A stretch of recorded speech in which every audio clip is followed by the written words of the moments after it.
வணக்கம். வாங்க, இன்னைக்கு வைகுண்ட ஏகாதசிக்கு 21 காய் போட்டு குழம்பு வைப்போம்லங்க. அந்த குழம்பு எப்படி செய்யறதுன்னு பார்த்துடலாம். இந்த குழம்பும் பார்த்தீங்கன்னா எங்க நாத்தனார் தான் சொல்லி கொடுத்தாங்க. அவங்க கிட்ட தான் நான் கத்துக்கிட்டேன். இப்போ அது ரொம்ப நல்லா இருக்கும் சாப்பிட. அது எப்படி செய்யறதுன்னு பார்த்துடலாம். அதுக்கு முதல்ல என்னென்ன காய் தேவையானதுன்னு பார்த்துடலாங்க. இங்க பாருங்க, அவரைக்காய். இது தட்டை அவரைக்காய் எடுத்து வச்சிருக்கேங்க. இது ஒரு 10 அவரைக்காய் தட்டை அவரைக்காய். இது நாட்டு அவரைக்காய். இது ஒரு 10 அவரைக்காய். சுண்டைக்காய் ஒரு கைப்பிடி அளவுக்குங்க. வெண்டைக்காய் ஒரு 3ங்க. எல்லாத்துலேயும் எல்லா காயிலையும் கொஞ்சம் கொஞ்சம் போட்டால் போதும். முள்ளங்கி 1, ஒரே ஒரு மாங்காய் எடுத்து வச்சுருக்கேங்க. இந்த மாங்காயில் பாதி மாங்காய் போட்டால் கூட நமக்கு போதும். பாவக்காய் ஒரு மினி பாவக்காய் ஒரு 3 எடுத்துருக்கேன். கத்திரிக்காய் 2, கொத்தரங்காய் ஒரு 10 கொத்தரங்காங்க. பூசணிக்காயில் பார்த்தீங்கன்னா பரங்கிக்காய் ஒரு 10. இது அப்படி நிறைய நல்லா நான் போட்டாவே நல்லா இருக்கும். இந்த ஒரு 10 போட்டாவே இது அப்படியே போட்டுக்கலாம். அந்த மாதிரி வெண்பூசணிக்காய் ஒரு 10ங்க. இது வாழைப்பூ. வாழைப்பூல ஒரு முழுசாக தான் தருவாங்க. அதனால நமக்கு 2 மடல் அளவுக்கு பிச்சு எடுத்துக்கலாங்க. இந்த அளவுக்கு வாழைப்பூ இருந்தால் போதும். வாழைத்தண்டும் இந்த மாதிரி ஒரு சின்ன பீஸ் வாழைத்தண்டு இருந்தால் போதுங்க. அப்புறம் வாழைக்காங்க, ஒரு சின்ன வாழைக்காய் 1. கிழங்குல பார்த்தீங்கன்னா வள்ளிக்கிழங்கு எடுத்து வச்சிருக்கேங்க. ஒரு 2 பீஸ் வள்ளிக்கிழங்கு. பிடிக்கரணை 2 பீஸு. இது சேமக்கிழங்குங்க, அது ஒரு 2. இது நார்த்தங்காய் எடுத்திருக்கேன். நார்த்தங்காய் பார்த்தீங்கன்னா குழம்பு இறக்கும் போது இதுலேருந்து ஒரு கால்வாசி நார்த்தங்காய் அளவுக்கு போட்டோம்னா போதும். இது பீர்க்கங்காய் ஒரு பாதி பீர்க்கங்காய். நெல்லிக்காய் 2 நெல்லிக்காய் எடுத்திருக்கேன். அகத்திக்கீரைங்க. இதுக்கு அகத்திக்கீரை ரொம்ப முக்கியம். அதனால அகத்திக்கீரை ஒரு 10 இதுக்கு இனிக்கி வச்சிருக்கேன் பாருங்க. இப்போ என்ன காய்னு எத்தனை காய் இருக்குன்னு எண்ணிக்கலாம் பாருங்க. கிழங்கு வகையில் 3 கிழங்குங்க. நார்த்தங்காய் ஒரு 4ங்க. பீர்க்கங்காய் 5, நெல்லிக்காய் 6, வாழைக்காய் 7, வாழைப்பூ 8, வாழைத்தண்டு 9ங்க. இது 10, 11, 12 சுண்டைக்காய் 12, வெண்டைக்காய் 13, முள்ளங்கி 14, மாங்காய் 15ங்க. பாவக்காய் 16, 2 அவரைக்காய் 18, 19, 20, கீரை 1, 21ங்க. மொத்தம் 21 காய் சேர்த்து நம்ம செஞ்சிடலாம். புளி பாருங்க, இங்கே புளி எடுத்து வச்சிருக்கேன். நல்லா ஒரு பெரிய சைஸ் அளவுக்கு, மினி சைஸ் சாத்துக்குடி சைஸ் அளவுக்கு புளி எடுத்து வச்சிருக்கேன். இதில் கல்லுப்பு சேர்த்துக்கலாம். நமக்கு இந்த குழம்புக்கு தேவையான அளவுக்கு நிறையவே பிடிக்கும். இந்த அளவுக்கு கல்லுப்பு சேர்த்துட்டு தண்ணி விட்டுருலாங்க. இது ஊறட்டும். தண்ணி நான் சுட வச்சு ஊற்றுறேன். புளி சீக்கிரமாக ஊறிடும். இந்த காயெல்லாம் கட் பண்ணுறதுக்குள்ள அந்த புளி ஊறிடுங்க. இதுக்கப்புறம் பச்சை மல்லாட்டைங்க. இது நம்ம உரிச்சு பச்சை மல்லாட்டை அப்படியே எடுத்து வச்சிருக்கேன். உங்களுக்கு பச்சை மல்லாட்டை கிடைக்கலன்னா காஞ்ச மல்லாட்டையா இருந்துச்சுன்னா அதை ஊற வச்சிருங்க. ஒரு 5 மணி நேரம் ஊற வச்சுட்டு அதுக்கப்புறம் குக்கரில் வச்சு விசில் கொடுத்து வேக வச்சு அந்த தண்ணியோடவே குழம்புல சேர்த்துக்கலாம். இதை டைரெக்டாக குழம்புல காய் கூட நம்ம போட்டு வதக்கிக்கலாங்க. அது ஒரு 2 கைப்பிடி அளவுக்கு மல்லாட்டை சேர்த்தோம்னா நல்லா இருக்கும் குழம்பு டேஸ்ட்டாக. மஞ்சள் தூள் 1/4 டீஸ்பூனுங்க. இப்போ அந்த குழம்புக்கு தேவையான அளவுக்கு நான் குழம்பு மிளகாத்தூள் எடுத்திருக்கேன். இந்த ஸ்பூனால் ஒரு 4 ஸ்பூன் அளவுக்கு, இந்த ஸ்பூனால் 4 ஸ்பூன் அளவுக்கு குழம்பு மிளகாத்தூளுங்க. குக்கரில் பார்த்தீங்கன்னா தோரம்பருப்பு போட்டு வச்சுருக்கேங்க. பருப்பு இந்த கிளாஸால் ஒரு 1.5 கிளாஸ் அளவுக்கு சாம்பார் வைக்கிற தோரம்பருப்பு போட்டு வச்சுருக்கேன். நான் 1/2 மணி நேரத்துக்கு முன்னாடியே பருப்பை ஊற வச்சுருக்கேன். அதில் 1/4 டீஸ்பூன் அளவுக்கு மஞ்சள் தூளும் 1 ஸ்பூன் அளவுக்கு கொஞ்சமாக நெய்யும் சேர்த்து ஊற வச்சுருக்கேங்க. இதை நம்ம ஸ்டவ்ல ஆன் பண்ணிட்டு பருப்பை வேக வச்சுக்கலாம். பருப்பு வேக வச்சு எடுத்துக்கலாங்க. அத மாதிரி எல்லா காயும் கழுவி கட் பண்ணி எடுத்து வச்சுக்கலாம். புளியையும் கரைச்சி எடுத்து வச்சுட்டு பார்க்கலாங்க. இங்க பாருங்க, எல்லா காயும் கட் பண்ணி எடுத்து வச்சாச்சு. தண்ணியில கருக்காம இருக்கிறதுக்காக சில காயெல்லாம் தண்ணியில போட்டு வச்சிருக்கேன். சுண்டைக்காய்க்கு வெளியில வச்சா கருத்துரும், அதை தண்ணியில போட்டு வச்சிருக்கேங்க. வாழைக்காய் கத்திரிக்காயும் தண்ணியில் போட்டு வச்சுருக்கேன். நான் போட்டு வச்சுருக்கேன் எல்லா தண்ணியும் அரிசி கழுவும் இல்லைங்க, அந்த தண்ணியில் போட்டு வச்சுருக்கேன். அதே மாதிரி வாழைப்பூ வாழைத்தண்டியும் அரிசி கழுவுன தண்ணியில் கட் பண்ணி போட்டு வச்சுருக்கேங்க. நார்த்தங்காய் 4 பீஸ் எடுத்து கட் பண்ணி வச்சுருக்கேன் பாருங்க. மாங்காவும் கட் பண்ணியிருக்கேன். இப்போ குழம்பு தாளிச்சிடலாங்க. ஸ்டவ்வில் குக்கர் வச்சுருக்கேங்க. இப்போ நல்லெண்ணெய் சேர்த்துக்கலாம்.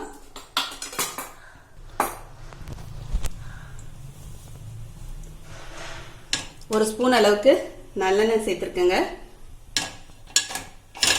காய் வதக்கிறதுக்கு தான். இந்த குழம்புக்கு பார்த்தீங்கன்னா வெங்காயம் கிடையாது, தக்காளி கிடையாதுங்க. எல்லா காயும் போட்டு வதக்கிட்டு நம்ம கரைச்சி வச்சிருக்க புளியை சேர்த்துலாம். ஒரு காயாக சேர்த்துடலாங்க. இப்போ அவரைக்காய்,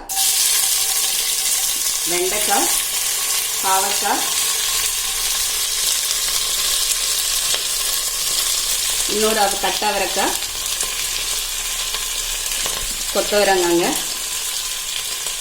இந்த நெல்லிக்காய், மாங்காய், நார்த்தங்காய், அதை மூணுத்தையும் நம்ம அப்புறமா சேர்த்துக்கலாம்.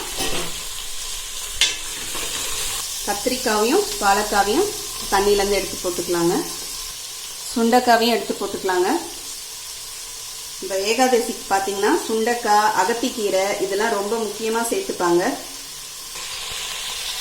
கிழங்கு வகை 3 வகையும் கட் பண்ணி வச்சுக்கோங்க. வள்ளிக்கிழங்கு, சேமக்கிழங்கு, பிடிக்கரணை எல்லாத்தையும் சேர்த்துடுறேன். வாழைத்தண்டு சேர்த்துடலாங்க. வாழைப்பூலையும் நடுவில் இருக்கிற அந்த நரம்பும் தொப்புளும் எடுத்துட்டு 1-2 கட் பண்ணியிருக்கேன், அதையும் சேர்த்துடலாம். முள்ளங்கி சேர்த்துக்கலாங்க. பீர்க்கங்காய், வெள்ளை பூசணிக்காய், பரங்கிக்காய் சேர்த்துக்கலாங்க. இதோடையே இந்த அகத்திக்கீரையும் கழுவி வச்சுருக்கோம்ல, அதையும் சேர்த்துக்கலாம். ஒரு கைப்பிடி அளவுக்கு அகத்திக்கீரை. இது கத்தையை தான் கொடுப்பாங்க. நம்ம வாங்கிட்டு கொஞ்சமாக எடுத்துட்டு மீதி பொரியலாவது பண்ணிக்கலாம். இல்லைன்னா பசுமாட்டுக்கு கொடுத்துக்கலாங்க. பசுமாட்டுக்கு கொடுத்தா நல்லது, அதனால் பசுமாட்டுக்கு கூட நம்ம கொடுத்துடலாம். எல்லாத்தையும் சேர்த்து கொஞ்சம் நல்லா வதக்கிப்போம்.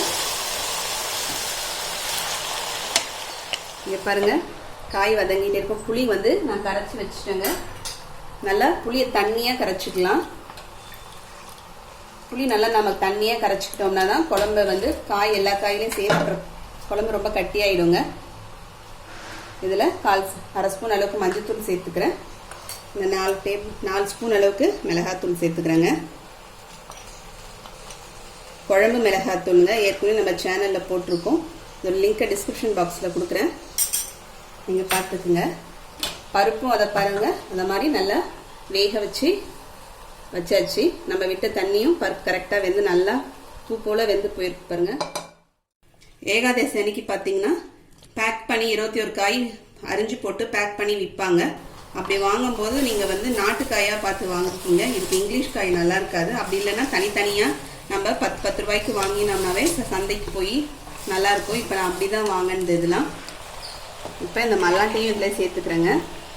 நீங்கள் காஞ்ச மல்லாட்டை போட்டிங்கன்னா அதை குக்கரில் விசில் வச்சு வேக வச்சுட்டு அந்த தண்ணியோடு சேர்த்துக்கலாம். இதில்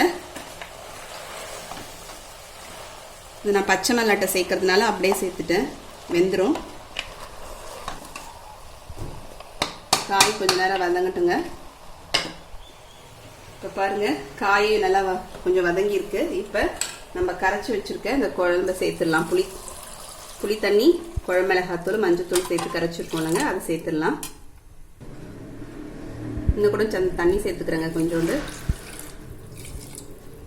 ஒரு 1/2 டம்ளர் அளவுக்கு தண்ணி சேர்த்துருக்கேன். இது கொஞ்சம் நல்லா கொதிச்சு வந்தோடனே நம்ம அப்புறமா பருப்பு சேர்த்துக்கலாங்க.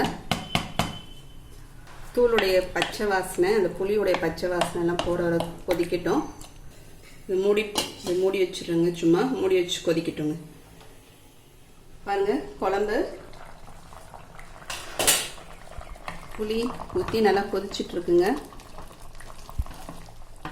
ஒரு 8 நிமிஷமாக கொதிச்சிட்ருக்கு, 8லேருந்து 10 நிமிஷமாக. இப்போ இந்த பருப்பு ஊற்றிக்கலாங்க. இந்த பருப்பில் 1 கிளாஸ் அளவுக்கு தண்ணி சேர்த்துக்கிறேன்.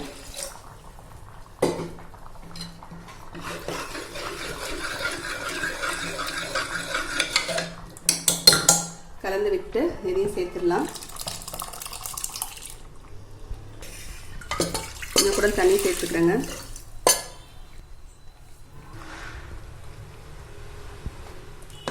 பருப்பு சேர்த்துட்டு ஒரு கொதி வந்ததுக்கப்புறம் இந்த மாங்காவும் நெல்லிக்காயும் அதில் சேர்த்துக்கலாங்க. மூடி இது ஒரு 3 நிமிஷம் கொதிக்க வைப்போங்க. கொதிக்க வச்சதுக்கப்புறம் சேர்த்துக்கலாம். பருப்பு ஊற்றி ஒரு 3-4 நிமிஷம் ஆயிடுச்சுங்க.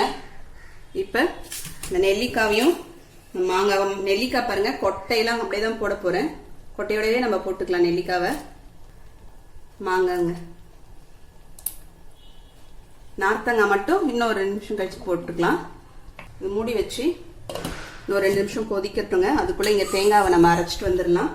இங்கே பாருங்கள், தேங்காய் பார்த்தீங்கன்னா இந்த ஸ்பூனால் 2 ஸ்பூன் அளவுக்கு தாங்க தேங்காய் எடுத்திருக்கேன். ரொம்ப நிறையா சேர்த்துடக்கூடாது. தேங்காய் வந்து ஆப்ஷனல் தான். உங்களுக்கு தேங்காய் வேணாம்னு நினச்சிங்கன்னா தேங்காய் ஸ்கிப் பண்ணிடுங்க.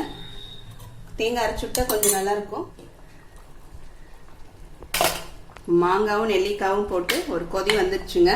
இப்போ நான் தேங்காவும் அரைச்சிட்டு வந்துட்டேன். தேங்காவை சேர்த்துடுறேன். தேங்காய் சேர்த்து ஒரு 2 கொதி வந்ததுக்கப்புறம் நம்ம குழம்பு ரெடி ஆகிடும். தாளித்து கொட்டிக்க வேண்டியது தான். இப்போ இந்த நார்த்தங்காவையும் இதில் சேர்த்துக்கிறேங்க. இதை மூடி வச்சிடலாம். நம்ம அதுக்குள்ளே குழம்பு தாளிச்சிக்கலாம். 1 ஸ்பூன் அளவுக்கு நல்லெண்ணெய் சேர்த்துருக்கேங்க. இப்போ தாளிச்சிடலாம். கடுகு 1/2 ஸ்பூன் சேர்த்துருக்கேங்க. உளுத்தம்பருப்பு பார்த்தீங்கன்னா 1 ஸ்பூனு,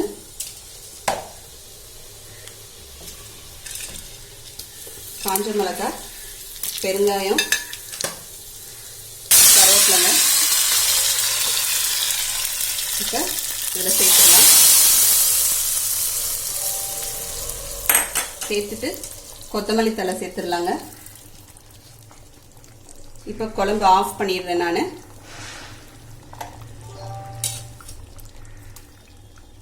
நமக்கு 21 காய் போட்டு ஏகாதேசி குழம்பு ரெடி ஆயிடுச்சுங்க.